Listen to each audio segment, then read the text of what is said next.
नमस्कार, आम्ही किचन लवर्समध्ये आपल्या सर्वांचं स्वागत आहे। तर आज आपण झटपट असा उपवासाचा साबुदाणा पराठा बनवणार आहे। तर त्यासाठी लागणारं साहित्य हे बटाटा आहे। मी 4 ते 5 बटाटे उकडून घेतलेले आहेत। मी 1 वाटी साबुदाणा घेतलेला आहे जो भाजून घेतलेला आहे आणि 10 ते 12 मिरच्या घेतलेल्या आहेत ज्या वाटून घेतलेल्या आहेत। पराठा बनवण्यासाठी आपण जो साबुदाणा भाजून घेतला होता त्याला आपण मिक्सरमध्ये एकदम बारीक अशी पावडर करून घ्यायची आहे।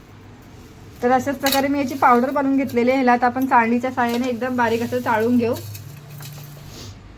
पराठीसाठी आपण पावडर बनवून घेतलेली आहे साबुदाण्याची। आता ह्याच्यात आपण 4 ते 5 बटाटे किसून टाकायचे आहेत। अशाच प्रकारे आपल्याला बटाटा किसून घ्यायचा आहे। त्याच्यामध्ये आपल्याला हिरवी मिरची जी आपण वाटून घेतली होती ती टाकायची आहे आणि चवीनुसार उपवासाचं मीठ घालायचं आहे। तर अशाच प्रकारे आपण हा गोळा पूर्ण असा मळून घेतलेला आहे। याला 10 ते 15 मिनिटं रेस्ट करण्यासाठी ठेवायचं आहे। आपण पीठ मळून घेतलं होतं त्याला प्लॅस्टिकची थैली घ्यायची आहे, त्याला पाणी लावून घ्यायचं आहे। गोळा पण पूर्ण पाण्याने जसं आपण भाकरी थापतो त्याच पद्धतीमध्ये एकदम ह्याला थापायचं आहे।